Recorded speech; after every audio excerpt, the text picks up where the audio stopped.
est aujourd'hui à la DroidCon avec Samuel Ratz qui travaille pour Génie Mobile.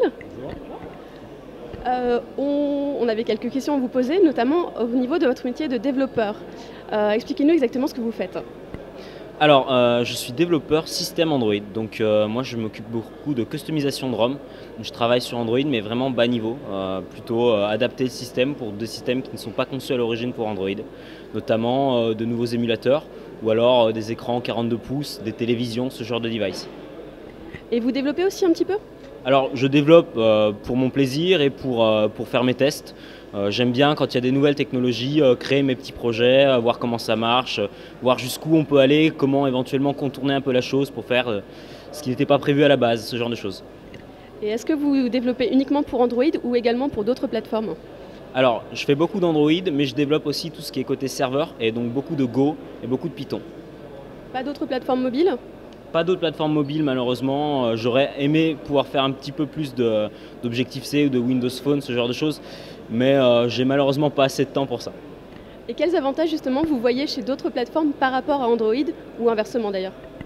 Alors, l'avantage que je vois déjà à Android, c'est le fait que je décide de me mettre sur n'importe quelle machine, je lance mon IDE, j'installe mon SDK et c'est terminé, je peux travailler.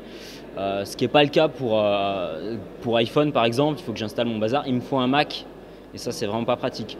Après, il est évident que monétiquement parlant, je ne peux pas gagner énormément d'argent sur de l'Android aujourd'hui, malheureusement. Ça tend à se diminuer, mais si je veux gagner de l'argent, je vais faire de l'iPhone, c'est certain. Et là, vous faites comment justement pour monétiser vos applications sur Android ? Alors, je n'ai pas cette problématique, je n'ai pas d'applications que je vends. Je n'ai pas besoin de les vendre, mais effectivement, c'est une problématique. Je n'ai pas la réponse. J'aimerais un jour que ce soit aussi simple que sur l'iPhone, à savoir, je mets mon application, même si elle n'est pas très évoluée et qu'elle me coûte 99 centimes que mes utilisateurs l'achètent. Malheureusement, aujourd'hui, sur Android, c'est faux. Enfin. D'un point de vue beaucoup plus général, est-ce que vous êtes allé à la dernière Google I.O. ? Oui, j'ai eu la chance de pouvoir participer à la dernière Google I.O. en tant qu'organisateur du Lyon Android User Group. C'était assez intéressant, beaucoup de conférences intéressantes. Pour une fois, c'était une conférence pour développeurs et pas une conférence pour utilisateurs. C'est vrai que ça, c'était super sympa. On avait vraiment des annonces pour développeurs, des API, des services qui nous font plaisir, plus qu'une grosse annonce d'Android, même si c'était un peu décevant de ne pas l'avoir. Mais c'était quand même une conférence très intéressante. Qu'est-ce que vous en retirez comme annonce qui vous a vraiment marqué, qui vous a vraiment intéressé, vous, à titre personnel ? Alors moi, la grosse annonce, c'est Gradle et le nouveau système de build d'Android, pouvoir builder ses applications. Android Studio, bien évidemment, enfin un IDE qui commence à tenir debout, mais bon, c'est encore un petit peu instable.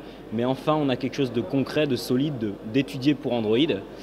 Et toutes les nouvelles API qui tournent autour du Play Services, et notamment le gaming, très intéressant, les petits achievements, je suis un gros joueur, donc les achievements c'est toujours intéressant, ce genre de choses.